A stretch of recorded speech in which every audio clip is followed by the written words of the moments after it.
Hello and welcome to the Wake Up Call podcast.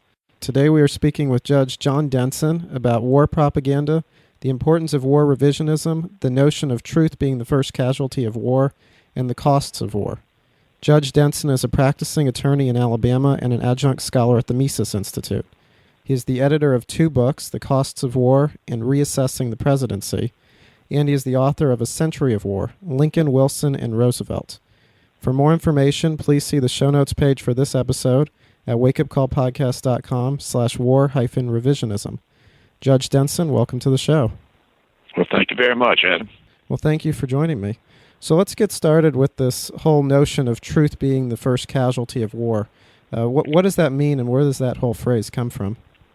Well, the main thing the government has to do to convince people that to go to war is they first have to build up some animosity toward a potential enemy or someone they want to be the enemy. So they use false propaganda to do that, and they keep up that propaganda to keep the hatred going during the war. And then the problem is that after the war is over, that propaganda becomes the history of the war. So it's a very dangerous situation to allow the false propaganda to cause the war, and it's usually the winners that write the war. So that's the reason that you need revisionism, is to correct the improper allegations that have been made to get you into the war and keep it going. Yeah, just to make sure that everyone's on the same page, can you give a brief definition of revisionism and a little more explanation of why it's important? Yeah, of course, revisionism sometimes has a bad connotation because a lot of people see it that anytime you try to explain that the history they've got in the textbook is not correct, they condemn you as a revisionist. And, of course, all that revisionism is trying to bring history into accord with the actual facts.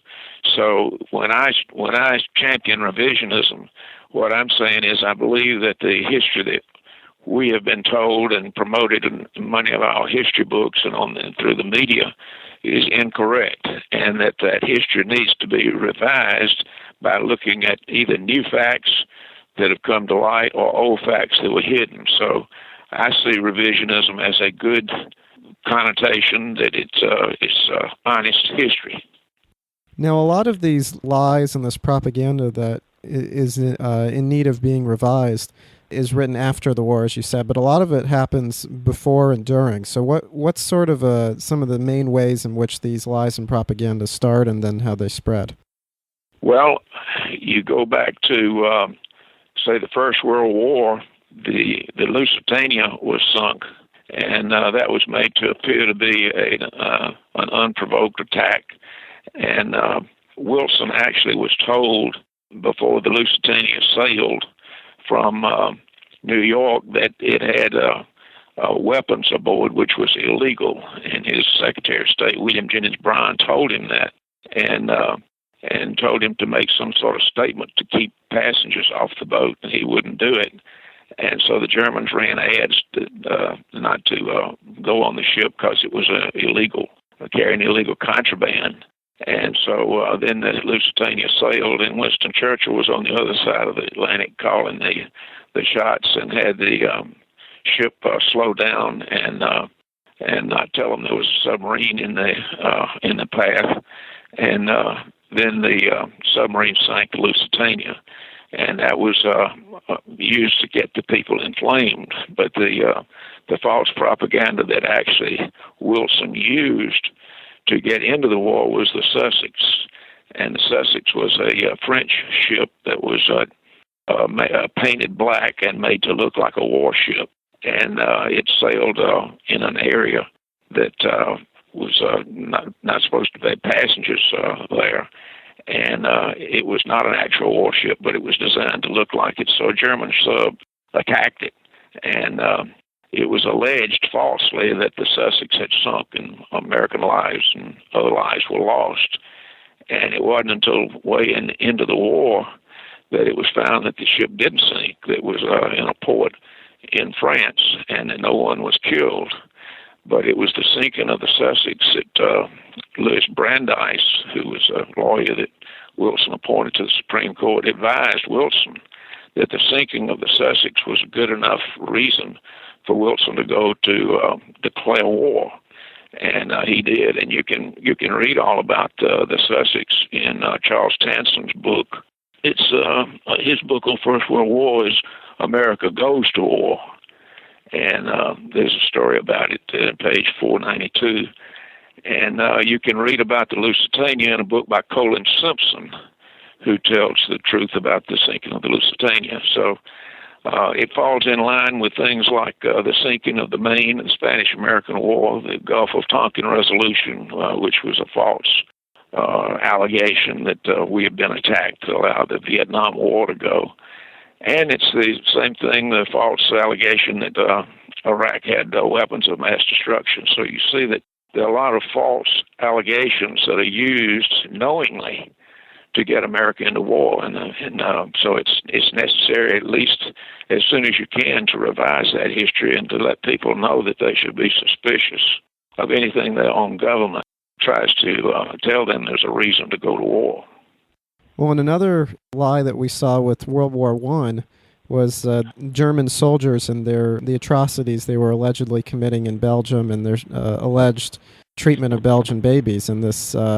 That's right. This idea of atrocities against babies also popped up again in the Gulf War, where supposedly Iraqi soldiers were going into Kuwaiti hospitals and taking babies out of incubators.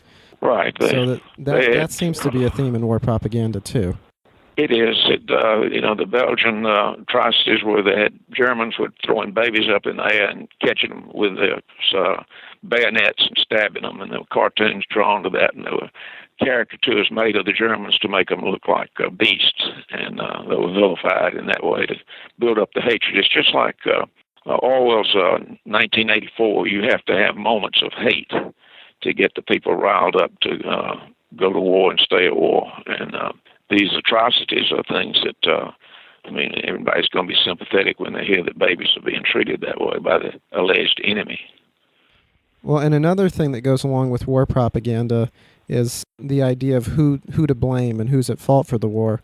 And with World War I, with the Versailles Treaty and the way the war has been portrayed since, it seems like the blame is generally placed on the Germans. But it seems like revisionism can correct that and adjust our understanding of how that war started and who's to blame. That's right. The book I've talked about recently that Herbert Hoover wrote goes into how Roosevelt got World War II started in Europe. We know a lot about how he got us into the war with Japan, but his conversation with Joe Kennedy in December of 1945 indicated that Kennedy told him that the Treaty of Versailles that split Germany up and created this corridor from Poland, which was a newly created country, to the coast, and then gave Poland the Danzig layer. And everyone realized at the time the treaty came out that was unfair to Germany, and that needed to be revised. And there was no real objection to revising that peacefully. Everybody realized it was a problem. And so Hitler made the proposal that if he wanted to build either a railroad or a road across the corridor, and that wanted to have the city of Danzig back because there was another city that could be used as a port. So what Roosevelt did was intervene and tell his ambassador Bullitt, who was the ambassador to France, to tell the Poles not to agree to Hitler's proposal. And then he told Joe Kennedy, the ambassador to France, ambassador to England, to tell the English to give the guarantee to the Poles so they would back them up. And then Roosevelt, in turn, told Kennedy to tell the British we would back them up. So when the Germans made their proposal on the corridor, the Poles refused to negotiate when everybody realized that they should. But the failure to negotiate caused Hitler then to invade, and so all the blame was placed on Hitler that he had made this unprovoked assault on Poland, which started World War II. So it's all behind the scenes that Roosevelt was causing the whole conflagration.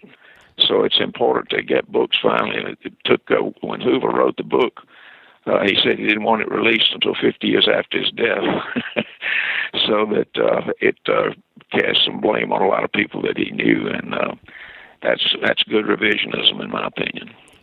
Well, and in the war with Japan in the Pacific Theater, the conventional narrative seems to be that all of that began when the Japanese bombed Pearl Harbor, and then the dropping of the atomic bombs on Hiroshima and Nagasaki were necessary to wrap it up. But that's right. Revisionist history can correct both of those points. Yeah, the Pearl Harbor thing was my first real introduction to revisionism. There was a tape, or magnetic tape, they had back in the 60s where a writer named Percy Greaves did a taped speech, and he had done the research for the Republicans who were investigating the attack on Pearl Harbor in 1946 after the war was over.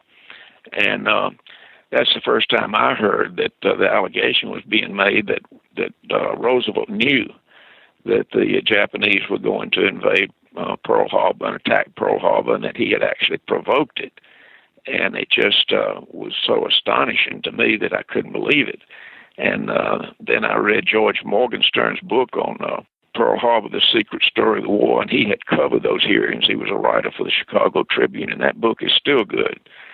But now we have the complete truth, I think, from the Freedom of Information Act in the book Day of Deceit by Robert Stinnett, where he says that Americans had actually broken the military code, and that Roosevelt and Marshall and a few key people in Washington actually knew exactly where the fleet was, the Japanese fleet. They knew exactly when they were going to attack, and they failed to give adequate warning to the commanders so that the attack could occur on American soil. Kimmel had known about the vulnerability of Pearl Harbor to an attack because they'd come across some maneuvers in 1937, and he knew exactly where, if Japan was going to attack, they would go into part of the North Sea. And when he sent some patrol boats up there before the attack, and Roosevelt found out about it, he ordered Kimmel to send those ships back so they didn't interfere with the Japanese attack. So it was a deliberate provocation by Roosevelt to get the Japanese to attack, because he couldn't provoke the Germans into doing anything to get us in, so he had to provoke the Japanese to do it. And then we also know that at the end of the war, there was a memorandum that General MacArthur prepared after consulting with the Japanese, indicating that they were willing to surrender if they could keep their emperor and that he not be tried as a war criminal. And so MacArthur delivered that to Roosevelt before Roosevelt went to the Yalta Conference. And Admiral Leahy knew of Roosevelt's tendencies to hide things and what he was doing, and so he turned that memorandum over to Walter Trohan of the Chicago Tribune, who wrote about it after the war. That was a condition that Leahy gave it to him, that you can't write about it during the war. So we had a chance there that we could have ended the war even before Yalta, but anyway, Roosevelt kept that a secret. So when Truman became president, Herbert Hoover met with Truman, and he knew about the memorandum, and he asked Truman, was he going to accept the surrender of Japan as they had proposed? And he said, no, he's going to do unconditional surrender. And so the bombs were exploded by testing them in July. Then they were dropped on Hiroshima and Nagasaki. And after we destroyed those two cities completely with nuclear weapons, the first country to ever use weapons, we let him keep the emperor, and he was not tried as a war criminal. So we gave them the same terms they'd offered to surrender on. And the false history that's been given to the American people were that they were not going to surrender, and that it would take an invasion that would kill maybe 1 million American soldiers to defeat Japan, when the war could have ended in early part of 1945 before Yalta. But my assessment is that the main reason Roosevelt wanted to end the war and wanted to provoke it in Europe and get a world war going was that he wanted to succeed where Wilson had failed. And Wilson was his mentor and idol, And he saw where Wilson had let the League of Nations fail after the World War I, so I think it was Roosevelt's idea all along from the time he saw what happened to Wilson, that he was going to create a world organization like the League of Nations, and that he would be given credit for creating a world organization that would bring peace. Now, maybe that's the way he rationalized it in his mind, but of course we know he hadn't been able to do that. And I think it's a pie in the sky to think that such an organization could do that. But I think that was Roosevelt's motivation, and that's very important revisionist history that needs to be known by the American people, so they will be very suspicious of anybody like George W. Bush trying to get us into a war like he did with Iraq. So why do politicians, and we've mentioned a few of them in particular so far, Woodrow Wilson and Franklin Roosevelt, Harry Truman, Winston Churchill, George W. Bush, why do so many politicians like war so much? Well, I think that it's an old adage that if you can get a foreign war going, it takes away the ability of the people to criticize the executive. And it goes, you can find it in Shakespeare and Henry IV, where the king is dying and he tells his son, says, look, you need to realize what I've done here. I know we had these holy wars going on, but I provoked them. But if you want to have an administration and stop dissent and be successful, then you need to have a foreign war. And this phrase Shakespeare uses is you need to busy giddy minds with foreign quarrels. And what it does, and you see this in Orwell's 1984, is that you've got to have a permanent war going in order to concentrate power into the executive branch and stop dissent and get control over the people. So if you can convince the people that they have to sacrifice some of their freedom to get security that you can provide, then you'll have a much more powerful executive branch and a powerful president. And it stops the dissent. People have a hard time criticizing the president during a time of war. Well, they've definitely succeeded in finding wars to wage over the last few decades. That's right. And I'm afraid that they found the perfect war now, because how will the war on terror ever end? I mean, it appears to me that it is the permanent, perpetual war that 1984 was written about, is that there's no sovereignty to sign a peace treaty. There's no way to know that some terrorists won't attack. So it's a constant state of agitation where they can always tell the people that you never know when a terrorist attack is going to happen. And I don't think that the Patriot Act would ever have been passed by Congress during a time of peace. And it was passed so quickly after 9/11 that you would believe that it was composed long before 9/11 and were waiting for the right moment for it to happen. And being attacked with 3,000 people losing their lives in New York by a sensational attack on 9/11 allowed the Patriot Act, Homeland Security, and all the other oppressions of the people. It took place only because we had that attack by terrorists, alleged terrorists. I don't. We have yet to find out who all was involved in that. Right. I think the 9/11 Commission is just as corrupt as the Warren Commission.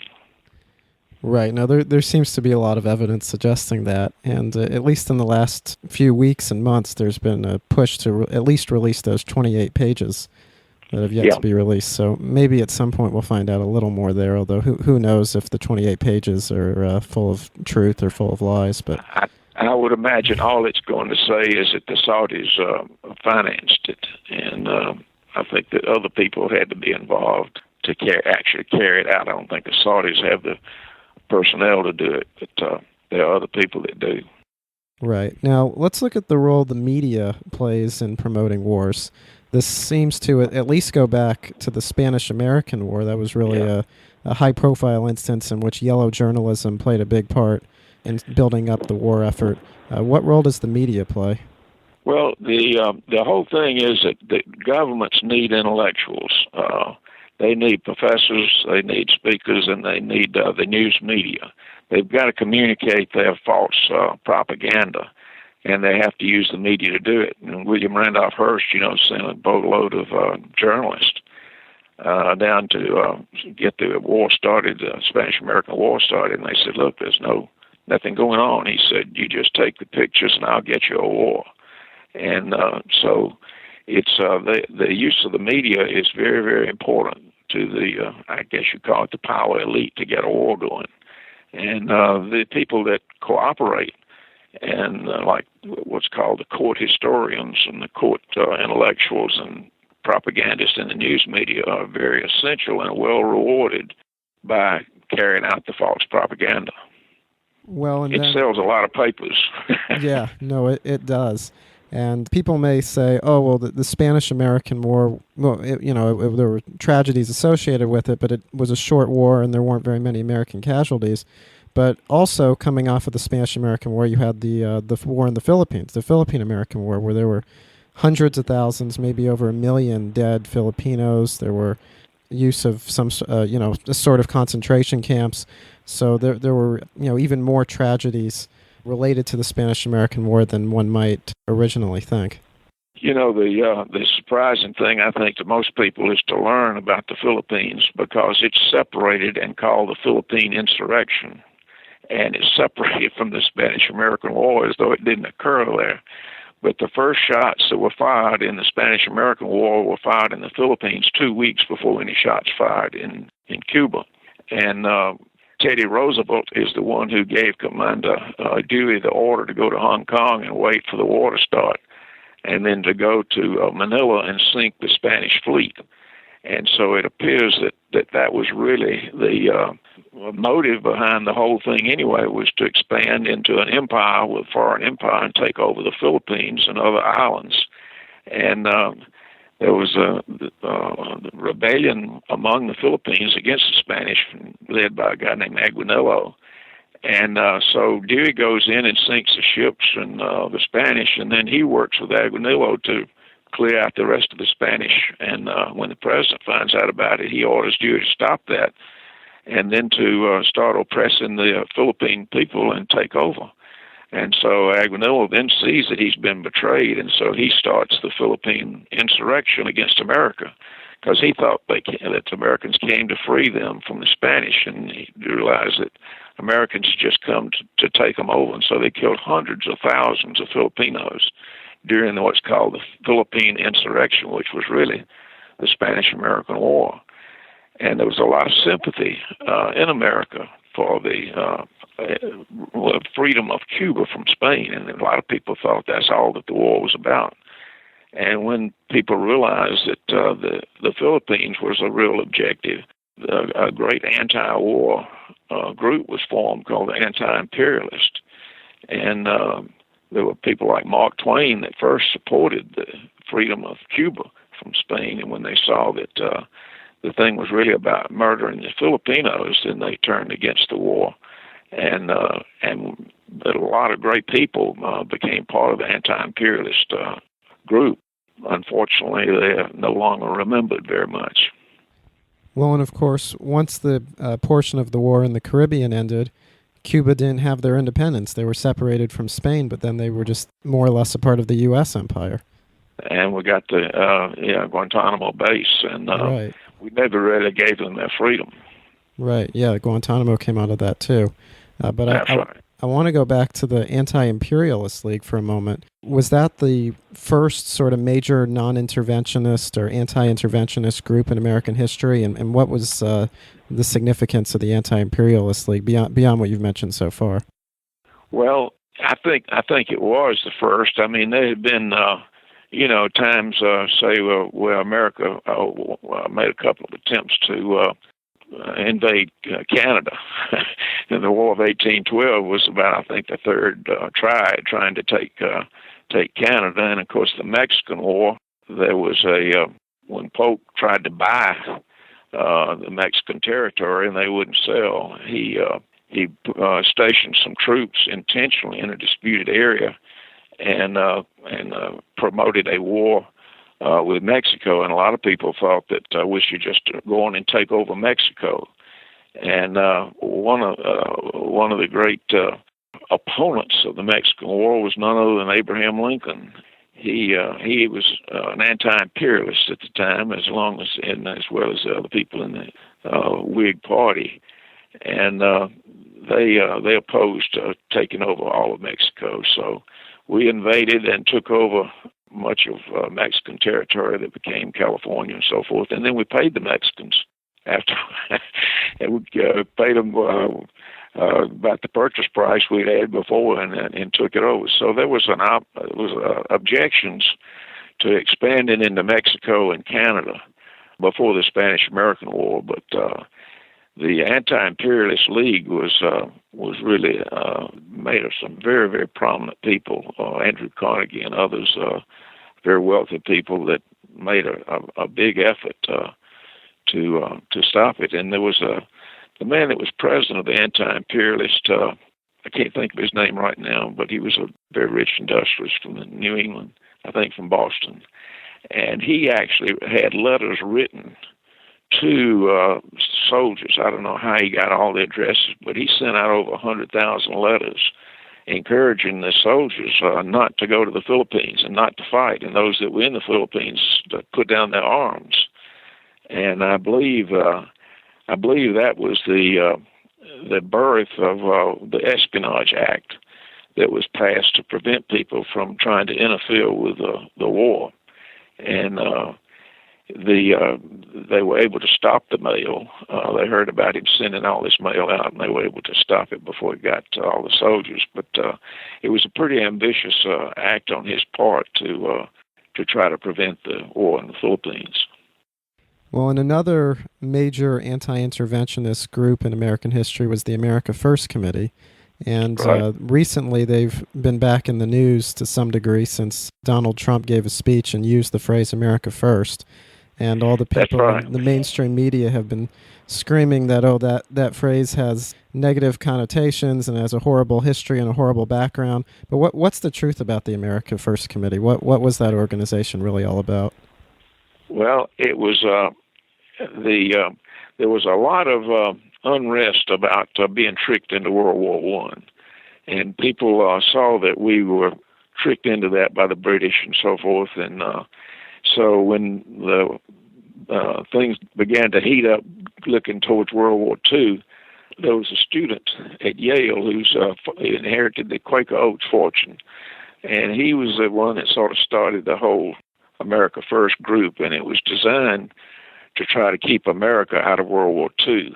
And it was a very, very large organization. And Charles Lindbergh was one of America's greatest heroes, and he became one of the spokesmen for it. And it was very effective in promoting public opinion.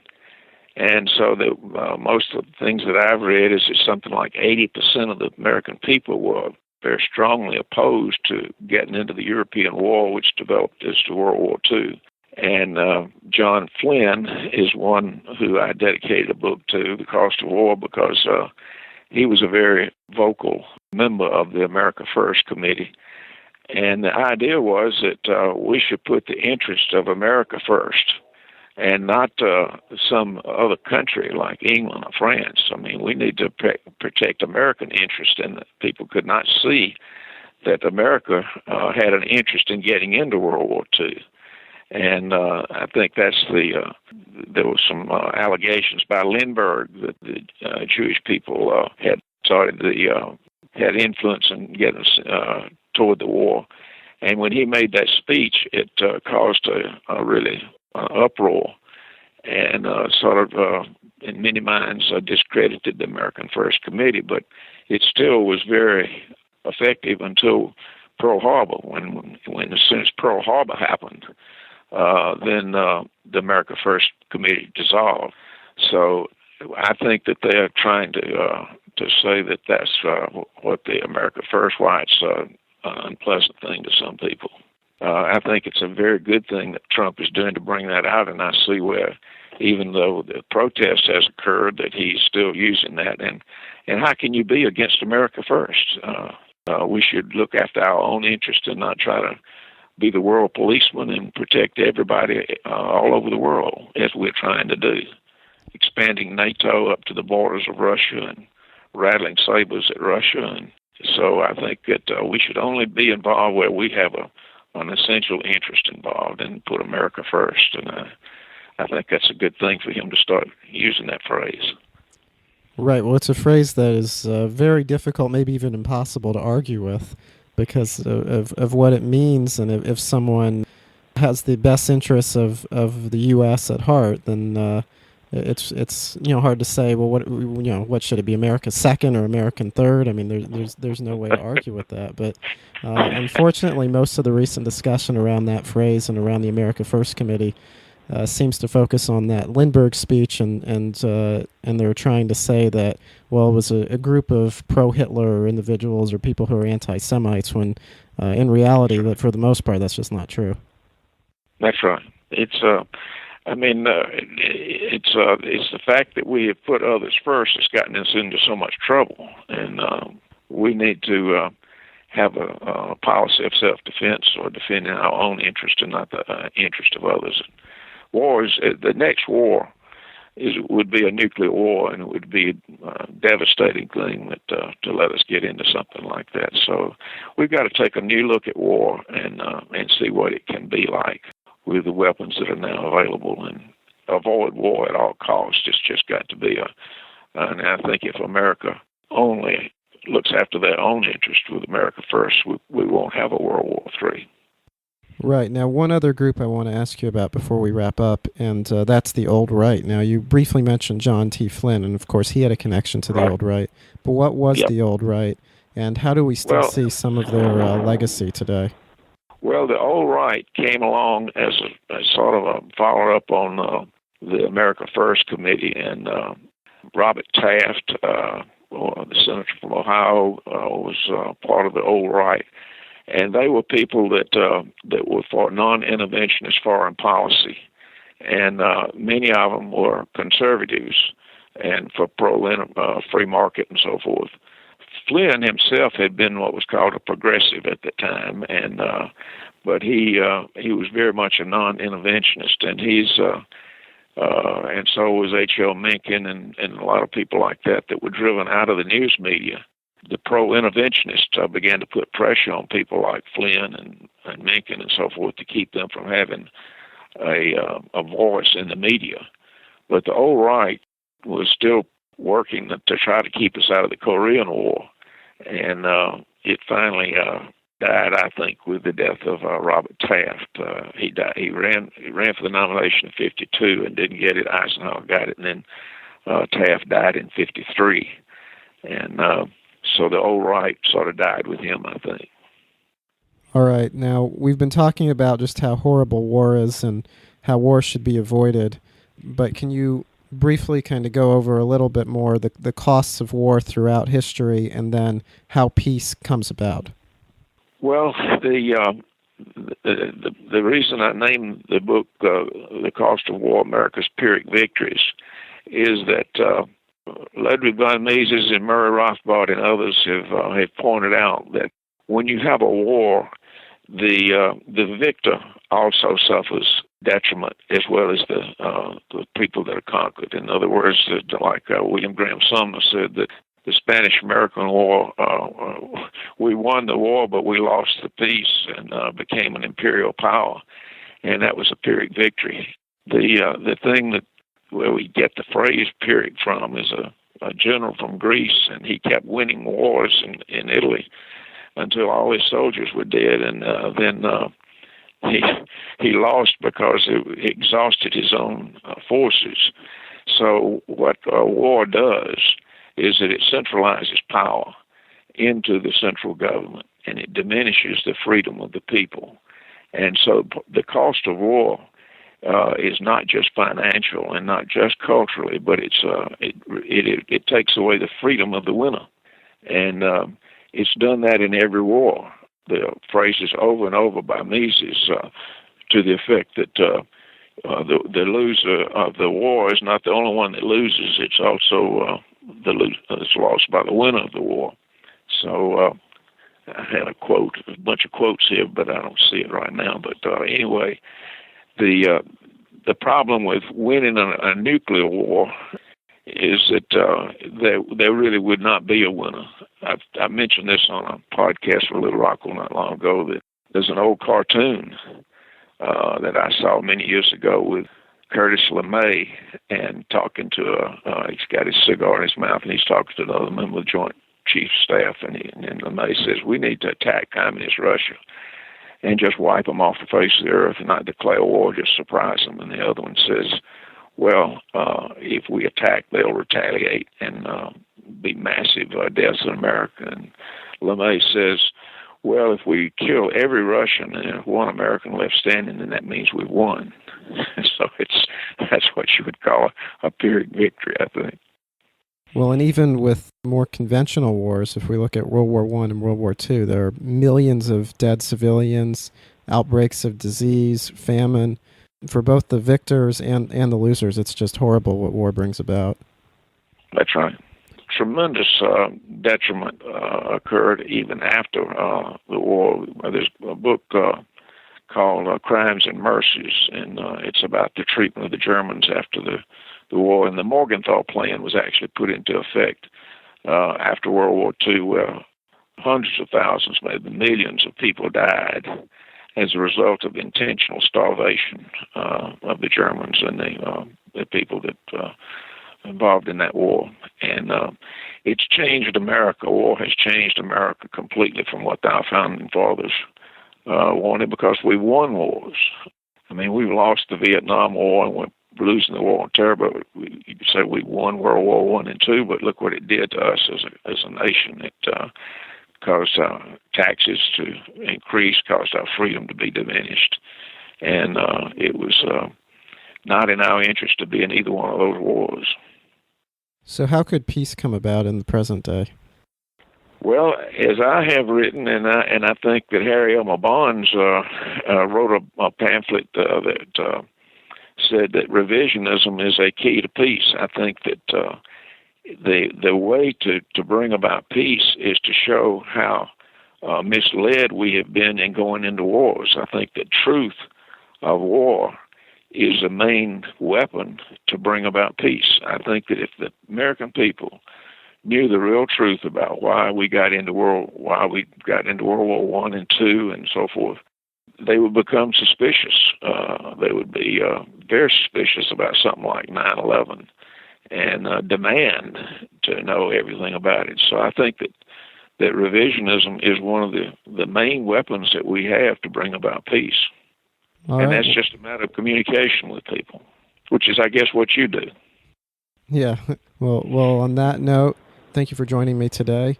You've mentioned some titles over the course of this interview. Are there any other books or essays you recommend people read? And then where can people follow your work? Well, I would read Day of Descent by Robert Stinnett. I think that gives you the real story of Pearl Harbor. I would read Charles Tansel, Harry Elmer Bonds. I've got recommended readings in both the books. Century of War, I've got a whole list of recommended readings. It's about 3 pages there, and Cost of War has even more. So I have listed all the books on war that I think are important. One that I just finished reading and reviewing with Lou Rockwell is Worshipping the Myths of World War II, Reflections on America's Dedication to War. And it shows how we had a chance to have a peaceful world after World War II, and instead we went into the Truman Doctrine and the warfare state and CIA and became the world policeman instead of having a peaceful America. And so there are a lot of books out there that have already been written. Hopefully many more will be, but the recommended readings list of my book, Century of War and Cost of War, would give you, I think, everything you need to know. All right, well, very good. So wakeupcallpodcast.com/war-revisionism will be the place to go for this episode, and we'll link to A Century of War, we'll link to The Cost of War, we'll link to Day of Deceit, all the books that you've mentioned. we'll link to there. So that's wakeupcallpodcast.com/war-revisionism. And I also want to encourage everybody to follow us on Twitter. That's at WUC Podcast. And on that note, Judge Denson, thank you for joining me today, and hopefully we can continue this conversation another time. Well, good. Thank you very much. All right, thank Bye. you. Thank you for listening to this episode of the Wake Up Call Podcast. If you would like to listen to more episodes, please subscribe, rate, and review the show on iTunes, or subscribe on Stitcher, and check out our website at wakeupcallpodcast.com. There you will find show notes pages and comment sections dedicated to the show. You can also email us at contact@wakeupcallpodcast.com if you're interested in being interviewed for the show or have any other suggestions. Thank you.